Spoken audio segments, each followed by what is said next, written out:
பார்த்தீங்கன்னா ஒரு சமையல் காணொளி தான். இந்த சமையல் காணொளி நேயர்களோட, அதாவது என்னுடைய உறவுகளோட விருப்பத்துக்கு இணங்க தான் இந்த காணொளியே சொல்லலாம். இன்றைக்கி நாங்கள் என்ன செய்ய போகிறோம்? பன்னீர் கறி வைக்க போகிறோம்.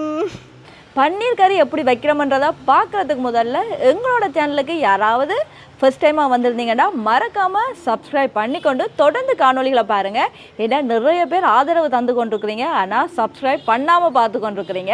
அப்போ நீங்கள் பண்ணுற ஒவ்வொரு சப்ஸ்கிரைபும் ஒவ்வொரு பெட்டி ஆதரவாக எங்களுக்கு அமைய போகுது. என்னென்ன பொருட்கள் தேவைன்னு பார்க்குறதுக்கு முதல்ல நாங்கள் முதலாவது செய்ய வேண்டிய வேலை அடுப்பை மூட்டிடுவோம்.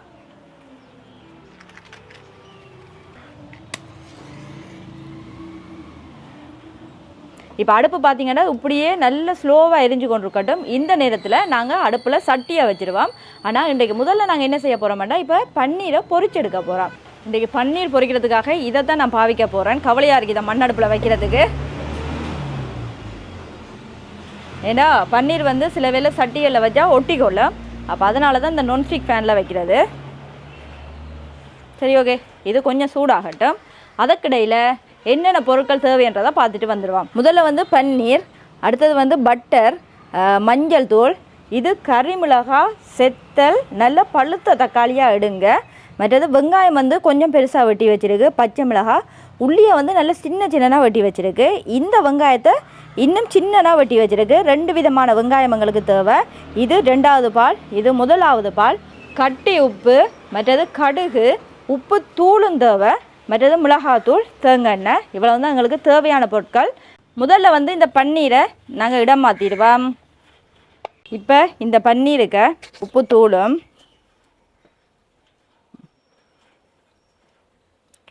மஞ்சத்தூளும் போட்டுருவோம்.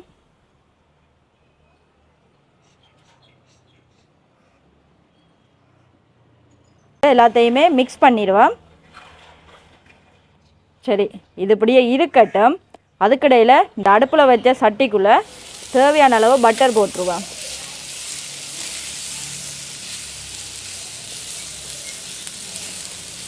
இந்த பட்டரோடையே கொஞ்சமாக தேங்காய் எண்ணெய் சேர்த்துருவோம்.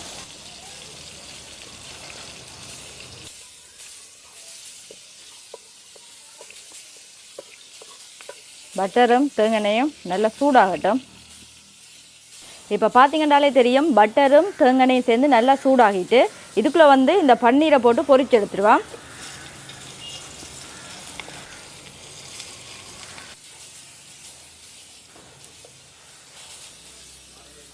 இப்போ பாருங்கள், ஒரு சைடு நல்லா பொரிஞ்சிட்டு அடுத்த பக்கம் திருப்பிடுவோம்.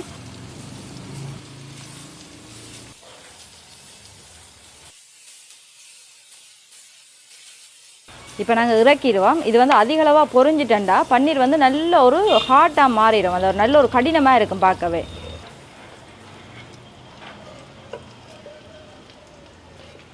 எப்பயுமே பன்னீர் பொரிக்க மிளகாத்தூள் சேர்க்காமல் மஞ்சத்தூள் சேர்த்து அதோட உப்பு போட்டு தான் பொரிக்கணும். இங்கே பாருங்கள், இதுதான் சரியான பதம். எப்படி சாஃப்டாக இருக்குண்டு. இங்கே இதை விட ஆகலும் பொரிய விட்டிங்கன்னா ரஃப் ஆகிடும். அடுத்தது வந்து இந்த சின்ன சட்டியை அடுப்பில் வச்சுருவோம். இந்த சட்டி நல்லா சூடாகட்டும். இப்போ சட்டி பார்த்திங்கன்னா நல்லா சூடாகிட்டு இப்போ நாங்கள் இந்த பன்னீர் பொரித்து வச்சுருக்கிறோம் இல்லை, அந்த பட்டரும் தேங்காயும் சேர்ந்தது அதுலேயே விட்டு இதெல்லாம் தாளித்து எடுத்துருவோம்.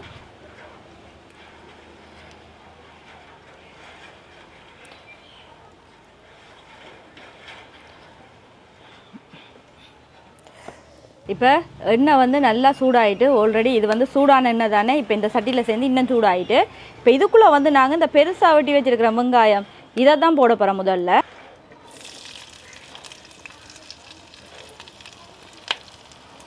அடுத்தது இதோடையே 2-3 செத்தல்.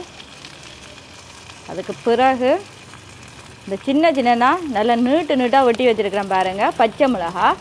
இந்த பச்சை மிளகாவையும் சேர்த்துருவோம். இப்போ இதோடையே இது என்னென்னா கறிமிளகாவை நல்லா இப்படி சின்னதாக வெட்டி வச்சுருக்கு பாருங்கள். உள்ளே இருக்கிற விதையெல்லாம் எடுத்துகிட்டு இப்படி வெட்டி வச்சுருக்கு. இதையும் இதில் சேர்த்துருவோம்.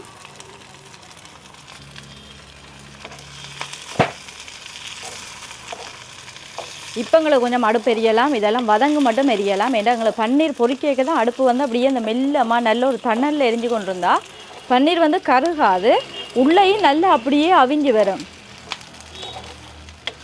இது வந்து கொஞ்சம் குயிக்காக வதங்கணுமன்றதுக்காக உப்புத்தூள் சேர்த்துக்கொள்ளுவோம். வெங்காயத்தோட உப்புத்தூள் சேர்த்தா வெங்காயம் வந்து கொஞ்சம் குயிக்காக வதங்கிடும். ஆனால் இது வந்து ஆகலும் பொன்னிறமாக வதங்கவும் கூடாது, குறைவாகவும் வதங்கக்கூடாது. அந்த ஒரு இடைப்பட்ட தரத்துக்கு வதங்கி அப்படியே இறக்கி வைக்கணும். கொஞ்சம் இப்போ நாங்கள் பன்னீருக்கு வந்து உப்பு சேர்த்துருக்குறோம். இந்த வெங்காயம், கறி மிளகாய், இந்த பச்சை மிளகாய் இதுக்கு தேவையான அளவு உப்பு மட்டும் சேர்த்துருவோம். இதுக்குள்ளே வந்து நீங்கள் இன்னொரு பொருளையுமே சேர்க்கலாம். கேப்சிகம், அதாவது குடை மிளகாய், அந்த பெரிய மிளகாய் அதையும் சேர்க்கலாம். இன்றைக்கு விட்டு அது இருக்கையில் அதனால கறி மிளகாய் மட்டும் சேர்த்துருக்கு. இல்லாட்டி குடை மிளகாவும் சேர்க்கலாம். இப்போ இந்த வெங்காயம், கறி மிளகாய், இந்த செத்தல் மிளகாய் இதெல்லாம் இதுதான் பதம். இந்த பதத்தோடையே இதெல்லாம் இறக்கிடலாம். இப்போ பன்னீர் கறியிலேயே நான் 2 டிஷ் உங்களுக்கு சொல்லித்தரேன். என்னென்னா, இப்போ இந்த பருவத்தை பார்த்து வச்சுக்கொண்டீங்களா, இதுக்குள்ளேயே இந்த பொரிச்சு வச்சுருக்கோம் தானே பன்னீர், இந்த பன்னீர் அப்படியே போட்டுட்டு நல்ல மாசி சம்பல், மாசின்றது கருவாடு, நாங்கள் அதை தான் இங்கே மாசின்னு சொல்லுவோம். அந்த மாசி சம்பல் இருக்கும், அந்த மாசி சம்பல் நல்ல உரைப்பாக இருக்கும். அதை வாங்கி போட்டுட்டு இதுக்குள்ளே கட்டசியாக இருக்கும் அந்த முதலாவது பால், அதை கொஞ்சம் மேலால் விட்டுட்டு இறக்கினீங்கன்னா சுவையான பன்னீர் டெவல் தயாராகிடும். சரி, இப்போ இதை நாங்கள் இறக்கிடுவோம்.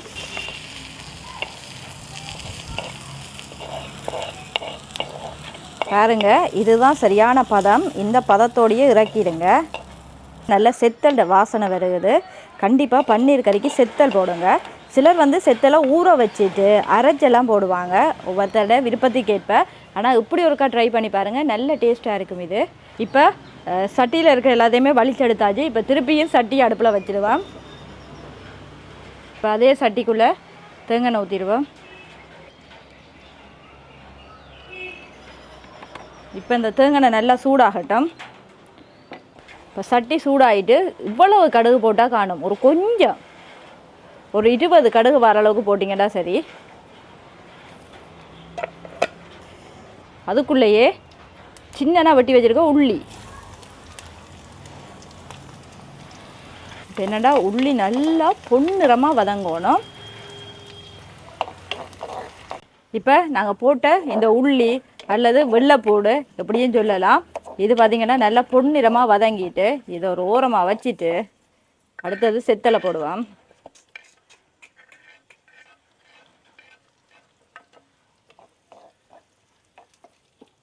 செத்தலை போட்ட உடனே வந்து நாங்கள் வெங்காயத்தை போட்டுருவோம். வெங்காயம் பாருங்கள் நல்லா சின்ன சின்னதாக வெட்டி வச்சுருக்கு.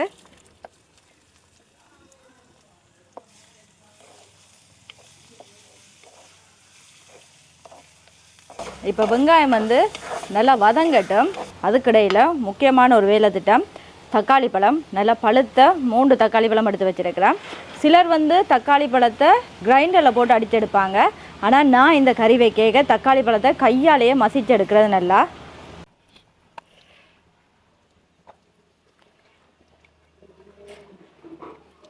இப்போ பாருங்கள், இப்படி நல்லா மசிச்சு எடுத்துக்கொள்ளுங்க கையாலேயே. தயவுசெய்து கிரைண்டர் பாவிக்காதீங்க. அப்படி இல்லாட்டிக்கு அம்மியில் வச்சு நல்லா பேஸ்ட்டாக அரைச்சி எடுத்தாலும் பரவாயில்ல. இங்கே பாருங்க, இப்படி தான் ரசத்துக்கும் கையாலேயே மசிச்சு எடுக்கணும், அது டேஸ்ட்டாக இருங்க ரசமும். இப்போ பாருங்கள், போட்ட வெங்காயம், வெள்ளைப்பூடு, செத்தல் மிளகாய் எல்லாம் நல்லா வதங்கிட்டு பொண்ணுறதுக்கு. இங்கே பாருங்கள். இப்போ இந்த நேரத்திலேயே நாங்கள் இந்த மசிச்சு வச்சுருக்கிற தக்காளி பழத்தை அப்படியே போடுவோம். இப்போ அப்படியே எல்லாத்தையும் கிண்டி இந்த தக்காளி பழத்தை நல்லா கொதிக்க விடுவோம். இந்த தக்காளி பழம் கொதி வந்ததுக்கு பிறகு பாருங்கள், மேலால் நாங்கள் போட்ட அந்த எண்ணெய் வந்து திரண்டு வரும்.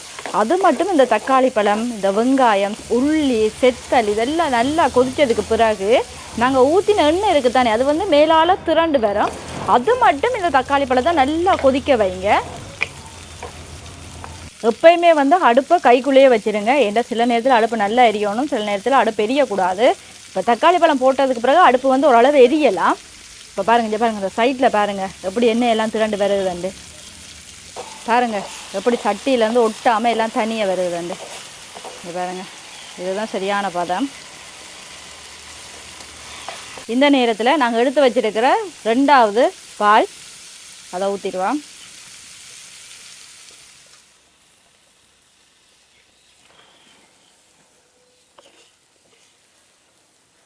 பன்னீர் கறி வந்து தண்ணியாக இருக்கக்கூடாது, நல்ல கிரேவியாக இருக்கணும், அதுதான் டேஸ்ட்டாக இருக்கும். அப்போ நாங்கள் தேங்காய் பாலை எங்களுக்கு தேவையான அளவு ஊற்றிக்கொள்வோம். இப்போ 2வது தேங்காய் பாலை ஊற்றிட்டோம். அடுத்தது என்ன செய்ய போகிறோம்டா, தேவையான அளவு மிளகாத்தூள் போட்டுக்கொள்வோம். இதுக்கு வந்து அதிகளவான மிளகாத்தூள் தேவையில்லை, 1.5 கரண்டி அப்படி போட்டிங்கன்னா காணும். நாங்கள் வந்து பன்னீருக்கும் முதல்ல உப்புத்தூள் போட்டிருக்கிறோம். அடுத்தது வந்து முதல்ல அந்த வதக்கி வச்சிருக்கிறோம் வெங்காயம், கறி மிளகாய், பச்சை மிளகாய், அதுக்கும் வந்து உப்பு போட்டிருக்கோம். அப்போ அதனால இந்த குழம்புக்கு மட்டும் தேவையான அளவு உப்பு இதில் போட்டுக்கொள்ளுவோம். அதுக்கு வந்து கட்டி உப்பை பாவிப்போம்.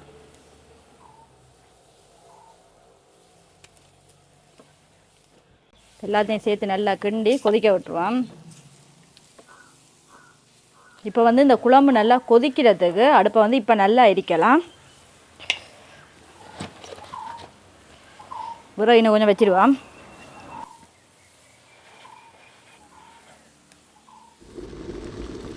இப்போ பார்த்தீங்கன்னா தெரியும், நாங்கள் அந்த கொதிக்க வச்சது எப்படி நல்லா கட்டியாக கொதிச்சிட்டேன்ட்டு. இப்போ இந்த நேரத்தில் நாங்கள் பொரிச்சு வச்சிருக்கிற பன்னீரை உள்ளே போட்டுருவோம்.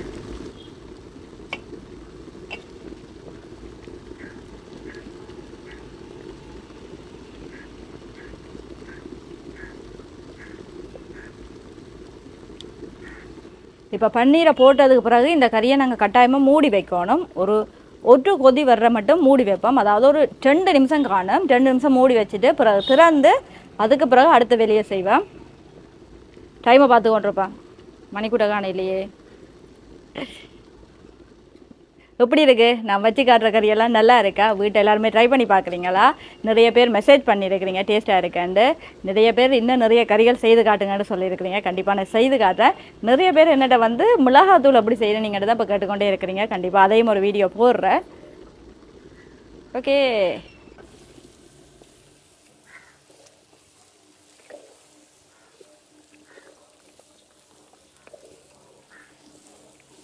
இப்போ இது கொதிச்சு கொண்டிருக்கிற இந்த நேரத்திலேயே நாங்கள் இந்த முதல் டெவலுக்கு ஏற்ற மாதிரி எல்லாமே வதக்கி வச்சிருக்கிறோம். அதாவது கறி மிளகாய், இந்த பெரிய வெங்காயம், பச்சை மிளகாய், இதெல்லாம் டெவலுக்கு ஏற்ற மாதிரி வதக்கி வச்சிருக்கிறோம் தானே, அதையும் வந்து இதில் போட்டுருவோம்.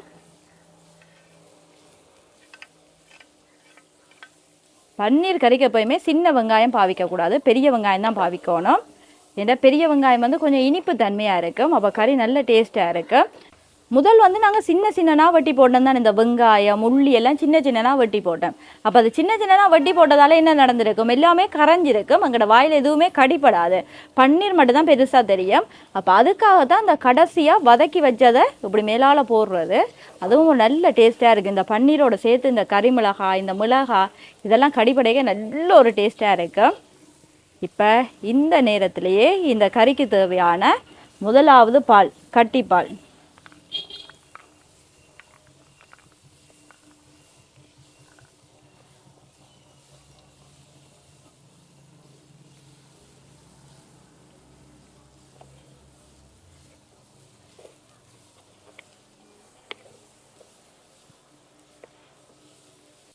இப்போ இந்த நேரத்திலேயே கருவேப்பிலையை மேலால் போட்டுருவோம். இப்போ இதை வந்து ஒரு நிமிஷம் மூடி வச்சிடுவோம். ஒரு நிமிஷம் ஆயிட்டு திறந்து பார்க்கலாமா? கறி வாசம் வருதா இல்லையா? நல்ல வாசமா இருக்கு. இப்போ பாருங்க எப்படி வந்திருக்கேன்.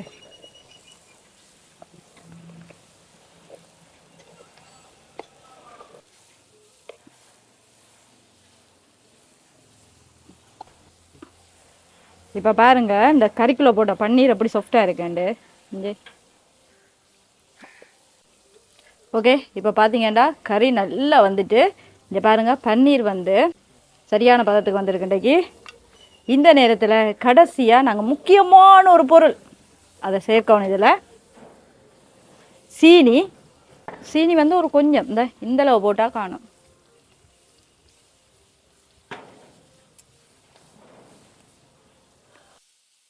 இப்போ சீனியையும் போட்டு நல்லா கிளறிடுவோம். இதுக்கு மேலே அடுப்பில் வச்சுருக்கக்கூடாது, ஏண்டா எல்லாமே அப்படியே ஒன்றோடு ஒன்று சேர்ந்து நல்ல ஒரு பதத்துக்கு வந்துட்டு இறக்க வேண்டியதான். இறக்கி போட்ட சுட சுட பச்சை அரிசி சோத்துக்கு இதை மேலால் வச்சு சாப்பிட இப்படி இருக்குன்னு தெரியுமா? இப்போ இதை அடுப்புல இருந்து இறக்கிடுவேன்.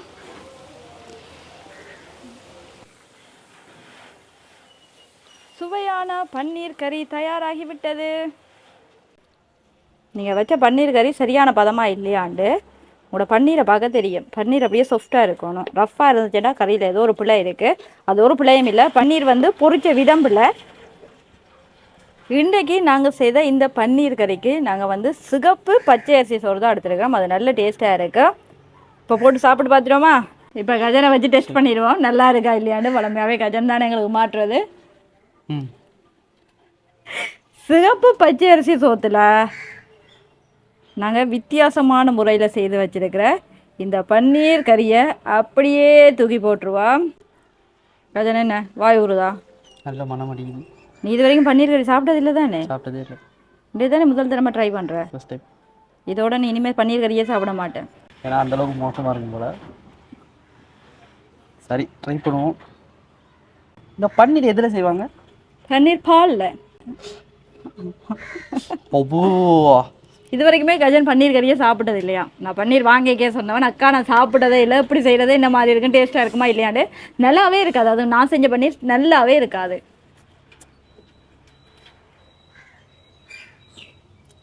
Gravy okay. பன்னீர் சாப்பிடுவாங்க.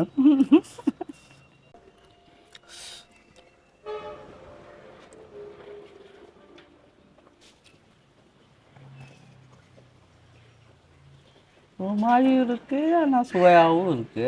அது என்ன ஒரு மாதிரி இருக்கு, சுவையாகவும் இருக்கு. நல்லா இருக்கா நல்லா இல்லையா?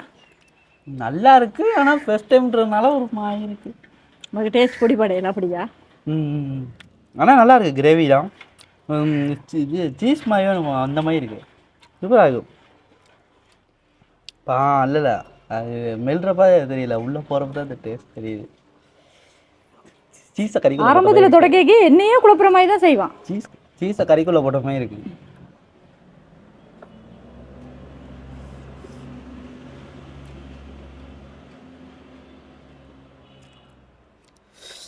ஓகே நல்லா இருக்கு.